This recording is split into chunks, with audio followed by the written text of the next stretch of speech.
Shadowkiss, Chapter 18. Everything became fuzzy after that. I had a vague impression of moving in and out of consciousness, of people saying my name, and of being in the air again. Eventually, I woke up in the school infirmary and found Dr.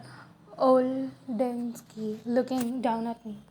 Hello, Rose, she said. She was a middle aged Morai and often joked that I was her number one patient. How are you feeling? The detail of what happened came back. The faces, Manson, the ghosts, the terrible pain in my head. All of it was gone. Fine, I said, half surprised to be saying those words. For a moment, I wondered if maybe it had all been a dream. Then I looked beyond her and saw Drummond and Alberta looming nearby. The looks on their faces told me the events on the plane had indeed been real. Alberta cleared her throat and Dr. Aldersix glanced back. Maybe? Alberta asked. The doctor nodded, and the others two stepped forward. Drummond, as always, was a blame to me. No matter what happened, I always felt a little safer in his presence. Yet, even he had not been able to stop what had happened in the airport.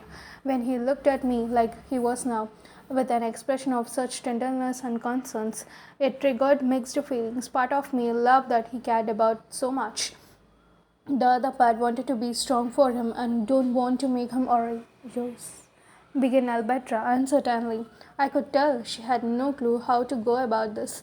What had happened was beyond her realm of experience. Dremet took over. Rose, what happened back there? Before I could utter a word, he cut me off. And don't say it was nothing this time. Well, if I could not fall back on that answer, then I don't know what to say. Dr. Olnensky pushed her glasses up the bridge of her nose. We only want to help you. I don't need your help.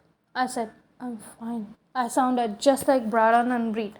I was probably only one step away from saying, I fell. Alberta finally regained herself. You were fine when we were in the air. When we landed, you were most definitely not fine. I'm fine now, I said stonily, not meeting their eyes. What happened then? She asked. Why the screaming? What did you mean when you said we needed to make them go away? I briefly considered my other fallback answer, the one about stress. That sounded completely stupid now, so again I said nothing. To my surprise, I felt tears build up in my eyes. Rose, murmured Drummond. Voice was soft as silk against my skin. Please. Something in that cracked me. It was so hard for me to stand against him. I turned my head and started at the ceiling. Ghosts, I whispered. I saw ghosts. None of them had expected that, but honestly, how could they have? Heavy silence fell. Finally, Dr. Oldesky spoke in flattering voice. What do you mean? I swallowed. He's been following me for the past couple of weeks, Manson, on Campbell's. I know it sounds crazy, but it is him, or his ghost. That is what happened with Stan. I looked up because Manson was there, and I don't know what to do on the plane. I think he was that too, and others. But I could not exactly see them when we were in the air, but glimpses and the headache. But when we landed in the Matwan, he was there in full form, and he was not alone. There were others with him, other ghosts. A tear escaped from my eyes, and I hastily wiped it, hoping none of them had seen it. I waited then, not sure what to expect. Could someone laugh? Tell me I was crazy, accuse me of lying, and demand to know what had really happened? Did you know them? Asked finally. I turned back and actually met his eyes. There was still seriousness and concern, and no mockery.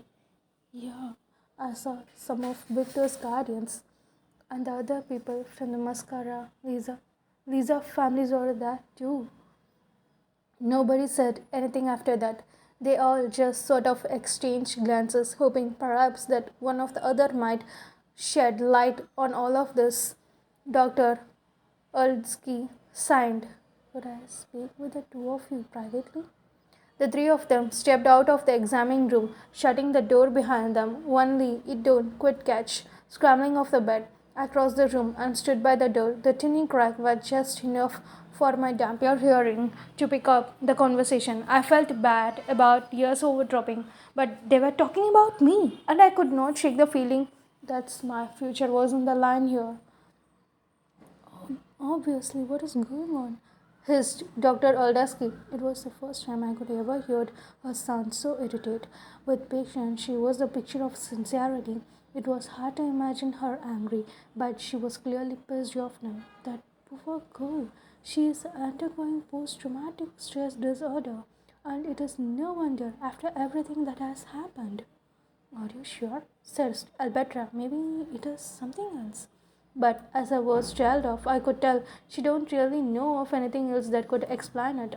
Look at the facts. A teenage girl who witnessed one of her friends getting killed and then had to kill his killer. You don't think that is traumatic? You don't think that might have had an tenuous effect on her?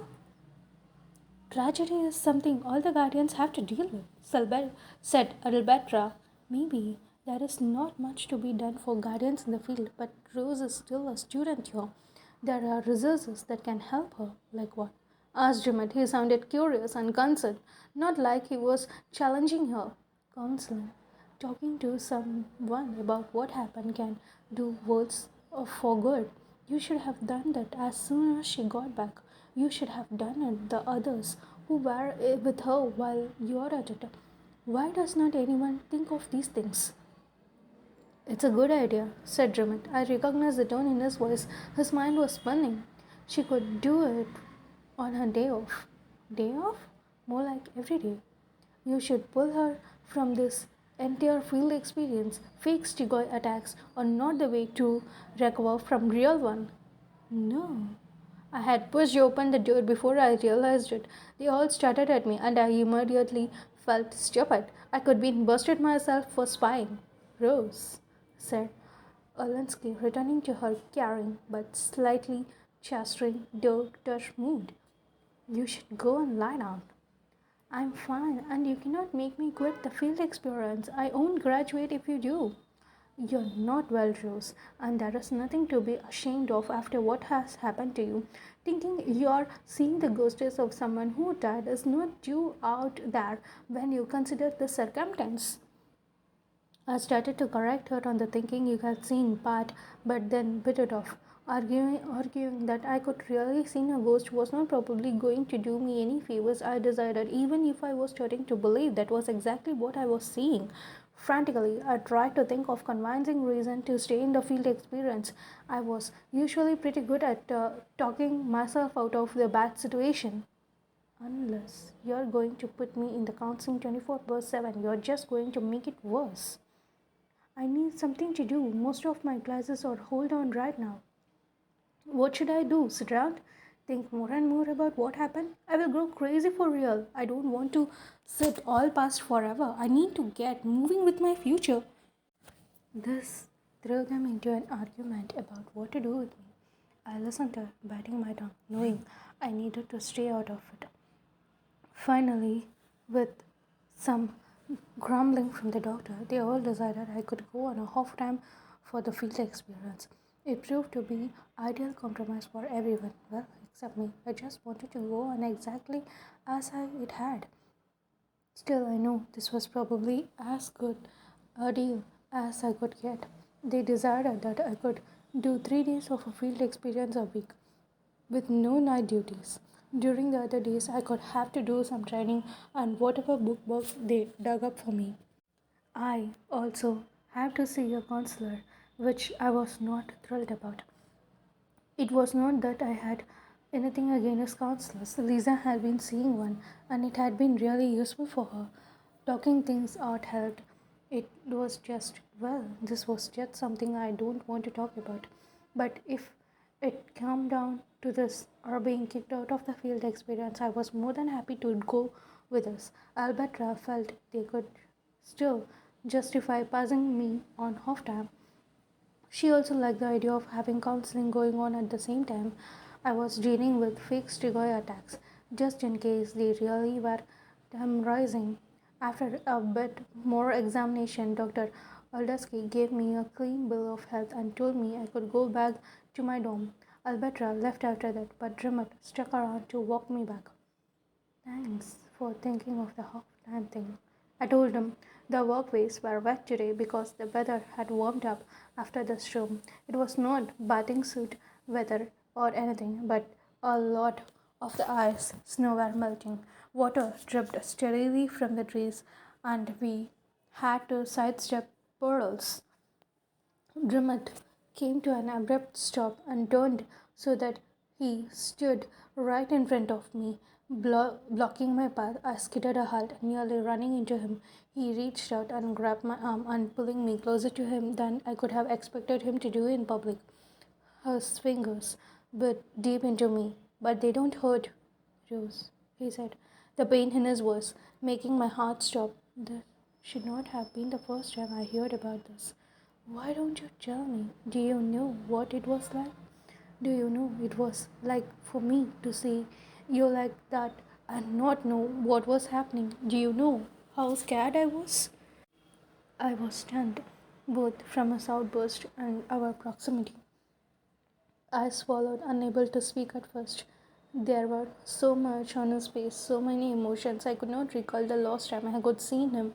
That much of him on this face. It was wonderful and frightening at the same time. I then said the stupidest thing possible. You're not scared of anything. I'm scared of a lot of things. I was scared for you. He released me and I stepped back. There was still passion and worry written all over him. I'm not perfect. I'm not invulnerable. I know it is just. I don't know what to say. He was right. I always saw Drummond as a larger than life, all knowing, invincible. It was hard for me to believe that he could worry about me so much. And this has been going for a long time too, he added. It was going on with Stan when you were talking to Father Andrew about ghosts. You were dealing with this whole time. Why don't you tell anyone? Why don't you tell Lisa? Or me? I started into those dark eyes. Those eyes. I laughed. Could you have believed me? He frowned. Believed what? That I'm seeing ghosts? Well, they are not ghosts, Rose. You only think they are because that's why I interrupted. That's why I could not tell you or anybody. Nobody could believe me, not without thinking I'm crazy. I don't think you're crazy, he said, but I think you have been through a lot. Adrian had said almost the exact same thing when I asked him about how I could tell if I was crazy or not. It is more than that, I said, and started walking again. Without even taking another step, he reached out and grabbed me once more.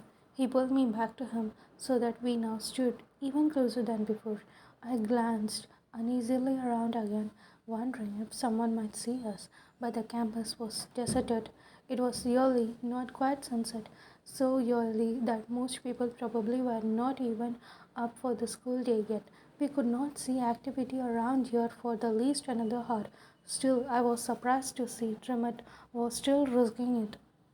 Tell me then, he said. Tell me how it is more than that. You won't believe me, I said. Don't you get it? No one will. Even you, of all people. Something in that thought made my boss catch. Drummond understood so much about me. I needed him to understand this too. I will try, but I still don't think you really understand what is happening to you. I do, I said firmly. That is what no one else realizes. Look, you have to decide once and for all if you really do trust me. If you think I'm a child, Tuna, I have to get what is going on with a fragile mind, then you should just keep walking. But if you trust me enough to remember that I have seen things, known things that kind of surpassed those of other my ages, well, then you should also realize that I might know a little about what I am talking about. A lukewarm breeze, damp with the scent of melted snow, spilled around us. I do trust you, Rosa, but I don't believe in ghosts. The euthanaist was there. He did want to reach out to me to understand, but even if he did it want with beliefs, he was not ready to change it. It was ironic considering Tratocards apparently spoke to him. Will you try to? I asked, or at the very least, try not to write the stuff to some psychotics? Yes, that I can do. So I told him about my first couple of months on sightseeing and how I could be afraid to explain to Stan incident to anyone. I talked about the shapes I could see on the plane and described in more detail that I could see on the ground. Does not it seems kind of specific for a random stress reaction? I asked when I finished. I don't know that you can really expect stress reaction to be random or specific.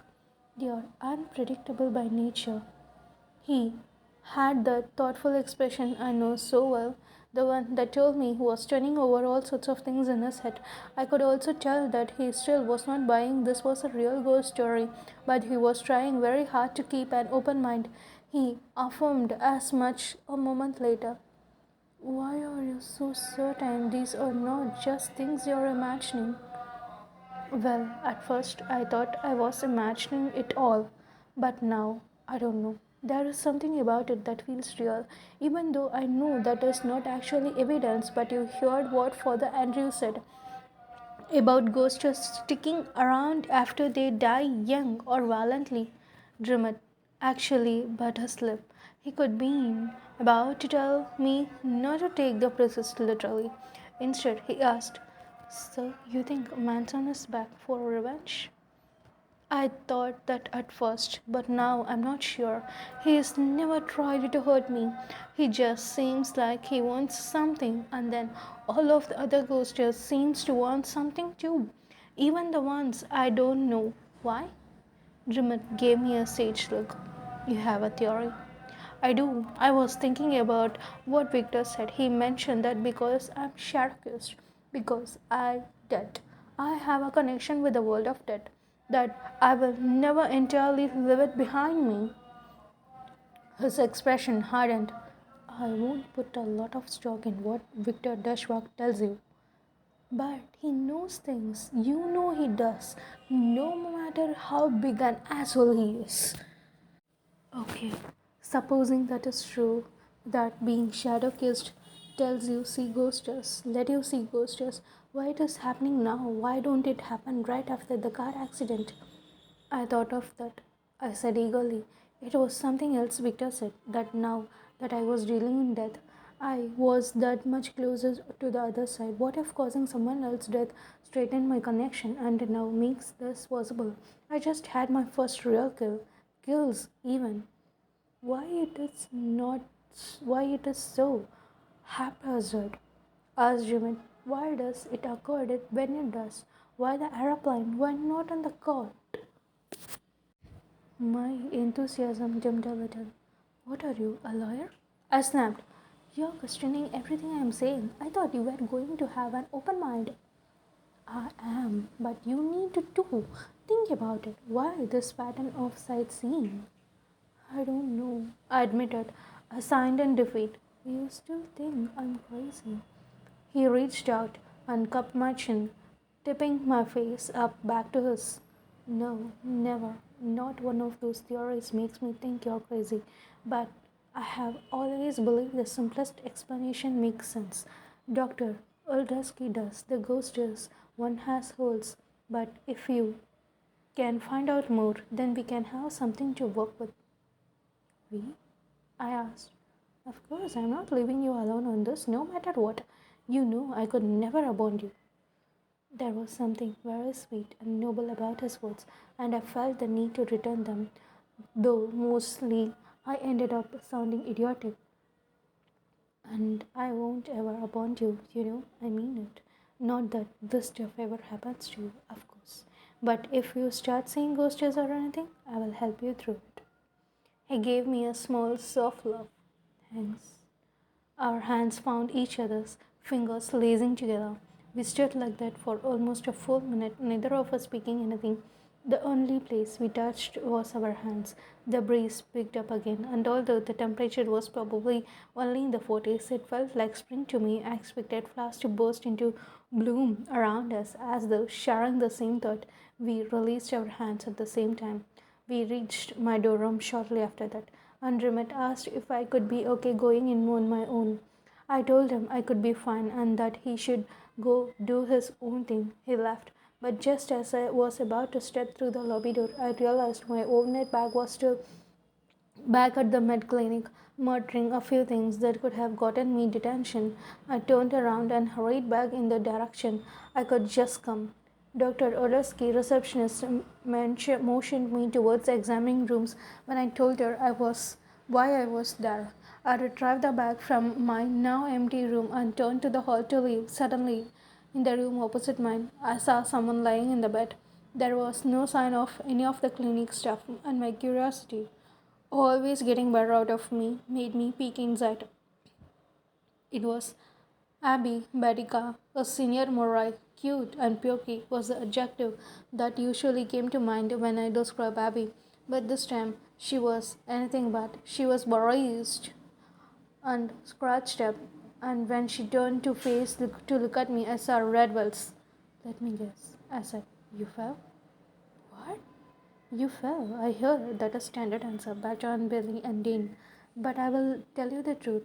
You guys need to come up with something else. I think the doctor is getting suspicious. Her eyes went wide. It was then I realized my mistake with Braden. I could come up with demanding answers, which had made him recurrent to Sharon thing. Those who questioned Reed and Dan had the similar phases. With Abby, I realized that it just had to like I have already know the answers, and then she gave up the information. Of course I know. They told me everything. What? She squeezed. They swore no to it is part of the rules. Rules? What was she talking about? The Royal Bashing Vigilant group I could be picturing don't really seems like the type to have rules. There was something else is going on here. Well, they don't have much of choice. I don't know why, but I keep finding you guys afterwards. I had to help cover for them. I'm telling you, I don't know how much longer this can go on without someone asking my questions. I spoke like I was sympathizer, wanting to help if I could. I should have been stronger. I tried, but I was not enough. She looked tired and in pain. Just keep quiet until everything's set. Okay, please? Sure, I said, dying to know what she could try. I'm not going to drag anyone else in. How could you even end up here? You are supposed to avoid attracting attention, or so I assumed. I was totally making this up as I went along. She grimaced. The dorm matron noticed and made me come in. And the rest of the man finds out. I'm going to get in trouble. Hopefully, the doctor will send you on the way before any of them find out. She's kind of busy. You will get some marks as Brit and Baron, and none of theirs were that serious. So I hoped the burn marks make a little tricky, but they have not had any problems. It was a grumble in my game here. Not only did I have no clue about the specific odds breed injuries, I also don't actually know if those marks Jill had described on him were burns. If they were not, I might have blown my insides out. But she don't correct me, and her fingers absent-mindedly touched one of the wells. Yeah, they said the damage could not least last. I will just have to make up something for Aldeski. A small flicker of hope showed in her eyes. They said they won't, but maybe they will let me try again. It was at that moment that the good doctor returned. She was surprised to see me still there and told me I needed to get back home and rest. I said goodbye to both of them and trekked back out into the cold. I barely noticed the weather I walked through. Finally, I had a clue in the puzzle, man.